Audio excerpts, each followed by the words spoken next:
बिस्मिल्लाहिर्रहमानिर्रहीम। अस्सलाम वालेकुम। Welcome back to RF kitchen diaries.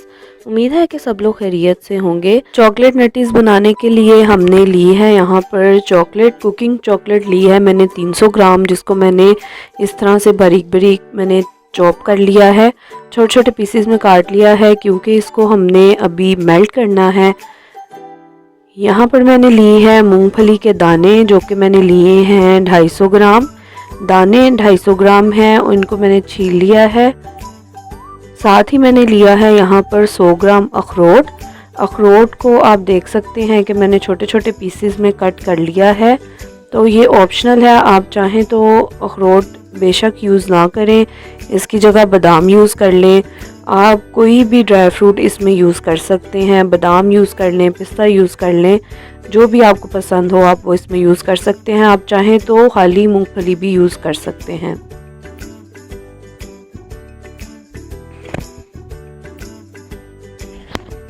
यहाँ पे मैंने एक पैन ले लिया है। पैन में मैं जो हमारी मूंगफली और अखरोट है उसको हम रोस्ट करेंगे, ड्राई रोस्ट करेंगे थोड़ा सा, ताकि वो क्रंची हो जाए।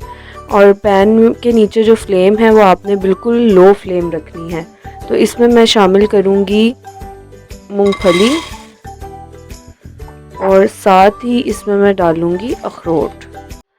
क्या इसको हम अच्छे तरीके से ड्राई रोस्ट कर लेंगे।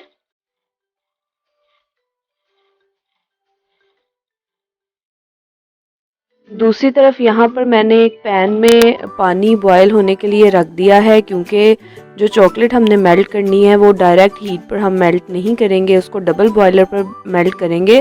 डबल बॉयलर का मतलब ये है कि ये बॉइलिंग पानी जो हमने रखा है, बॉइलिंग वाटर के अंदर हम बाउल रखेंगे और चॉकलेट को मेल्ट होने देंगे। तो इस तरह से हम चॉकलेट मेल्ट होने देंगे, तब तक हमारे जो नट्स हैं वो भी रोस्ट हो जाएंगे।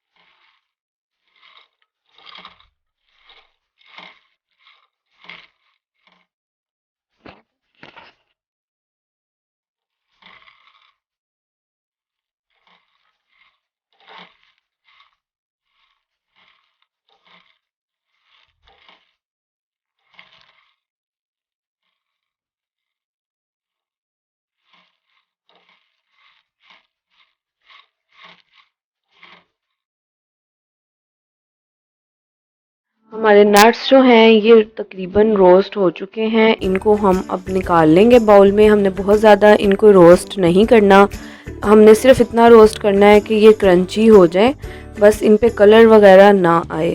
तो ये ऑलमोस्ट ये रोस्ट हो चुके हैं। हम अब फ्लेम ऑफ करेंगे और इसको हम बाउल में निकाल लेंगे। पानी जो हमने बॉईल होने के लिए रखा था चॉकलेट को मेल्ट करने के लिए, ये बॉईल होना शुरू हो गया है। इस स्टेज पर हम इसकी आंच बिल्कुल स्लो कर देंगे, बिल्कुल लो फ्लेम पे। अब हम इसको पानी को साथ साथ पकाएंगे और साथ ही हम इसमें जो हमारा बाउल है जिसमें चॉकलेट हमने मेल्ट करनी है वो रखेंगे। आपने इस चीज़ का ख्याल रखना है कि बाउल आपका ओवन प्रूफ हो, ताकि वो हीट को बर्दाश्त कर सके। अगर आपके पास कोई शीशे का बाउल नहीं है, आप प्लास्टिक में भी इसको मेल्ट कर सकते हैं या आप स्टील के बाउल में भी इसको मेल्ट कर सकते हैं।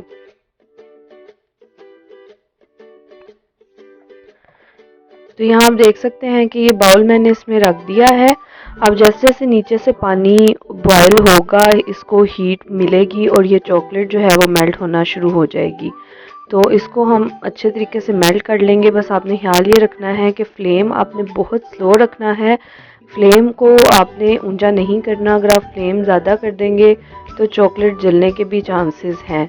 और ना ही हम चॉकलेट को डायरेक्ट मेल्ट करेंगे और ना ही माइक्रोवेव में मेल्ट करेंगे, क्योंकि डायरेक्ट मेल्ट करने से या माइक्रोवेव में मेल्ट करने से भी चॉकलेट जो है वो जल सकती है।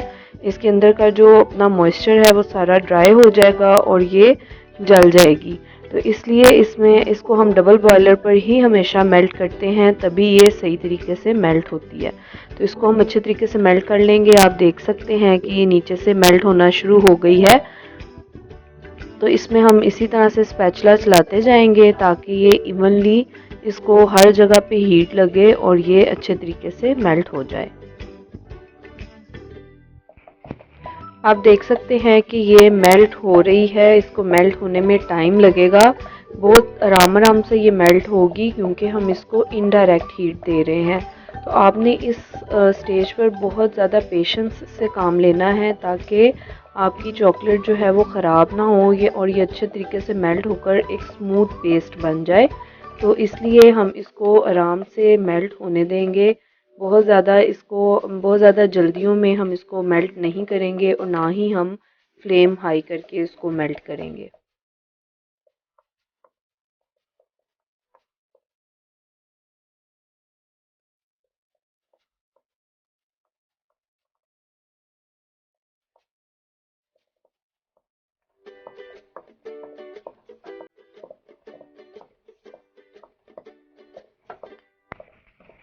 तो ये आप देख सकते हैं कि चॉकलेट हमारी काफ़ी हद तक मेल्ट हो गई है और ये स्मूथ पेस्ट बनना शुरू हो गई है। तो ये एक दफ़ा थोड़ी सी मेल्ट हो जाए तो बाकी ये मेल्ट होने में ज़्यादा देर नहीं लगता। सिर्फ पहली बार इसको थोड़ा सा मेल्ट होने में टाइम लगता है, उसके बाद ये बहुत जल्दी से मेल्ट हो जाती है। तो यहाँ पर आप देख सकते हैं कि ये एक स्मूथ पेस्ट में कन्वर्ट होना शुरू हो गई है।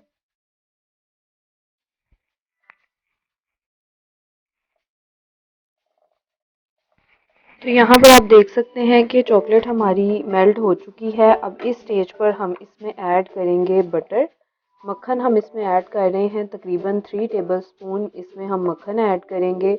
मक्खन हम इसलिए ऐड कर रहे हैं ताकि इसमें थोड़ी सी शाइन आए और ये थोड़ी सी अच्छे तरीके से सेटल हो सके। तो ये मक्खन हमने इसमें ऐड कर दिया, वो भी अब हम इसके साथ ही मेल्ट करेंगे। मक्खन डालने से इसमें एक बहुत अच्छी सी ग्लेस आ जाएगी और चॉकलेट सेट होने में भी बहुत अच्छे तरीके से सेट होगी।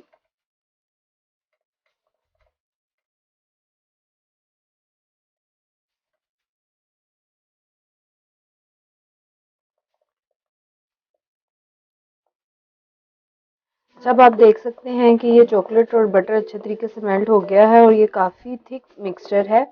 क्योंकि मेरे पास डार्क चॉकलेट थी तो इसमें मैं ऐड करूँगी 2 से 3 टेबलस्पून दूध के। बहुत थोड़ा सा ऐड करेंगे ताकि इसकी कंसिस्टेंसी जो है वो अच्छी हो सके।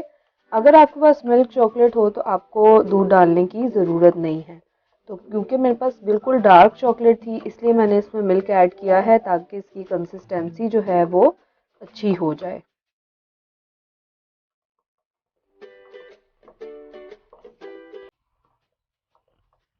तो ये आप देख सकते हैं कि इसमें मैंने 2 से 3 टेबलस्पून दूध ऐड किया है, तो इसकी कंसिस्टेंसी कुछ इस तरह से हो गई है।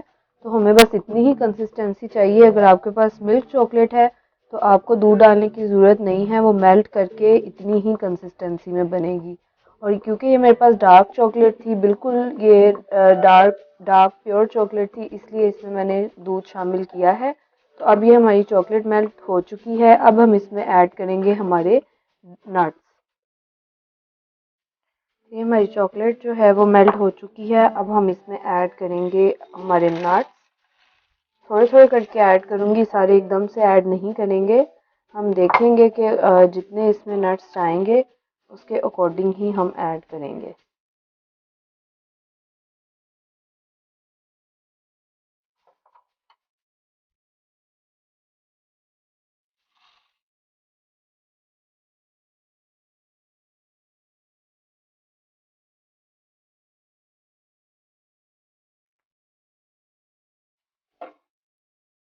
इस तरह से मैंने ये कपकेक ट्रे लेकर इसमें ये कपकेक्स लगा लिए हैं। अब हम इसमें अपने नट्टीज जो हैं वो डालते जाएंगे। इसमें आपको बहुत आसानी रहेगी।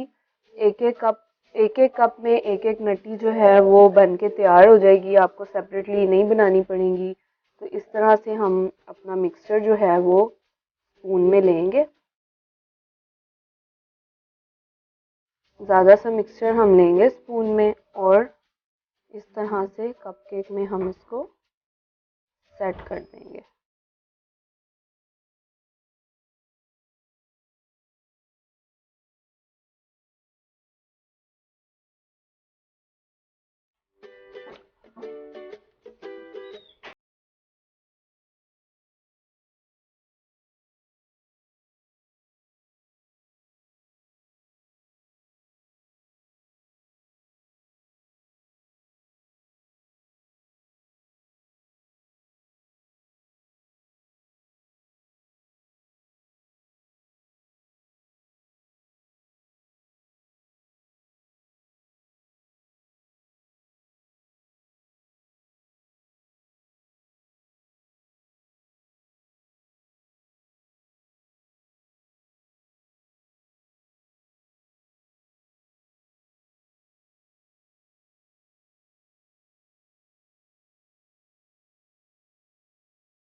कि वीडियो आपको पसंद आई होगी। वीडियो पसंद आई है तो वीडियो को लाइक कर दें और ज़्यादा से ज़्यादा शेयर कर दें। इसके अलावा आप हमें अपना फ़ीडबैक भी दे सकते हैं। फ़ीडबैक देने के लिए आप हमसे रब्ता कर सकते हैं फ़ेसबुक पर, इंस्टाग्राम पर। तो फ़ेसबुक और इंस्टाग्राम का लिंक डिस्क्रिप्शन बॉक्स में मौजूद है। इसी के साथ इजाज़त दें, मिलते हैं एक नई वीडियो के साथ, किसी नई रेसिपी के साथ। अपना बहुत सारा ख्याल रखिएगा, दुआओं में याद रखिएगा। अल्लाह हाफ़िज़।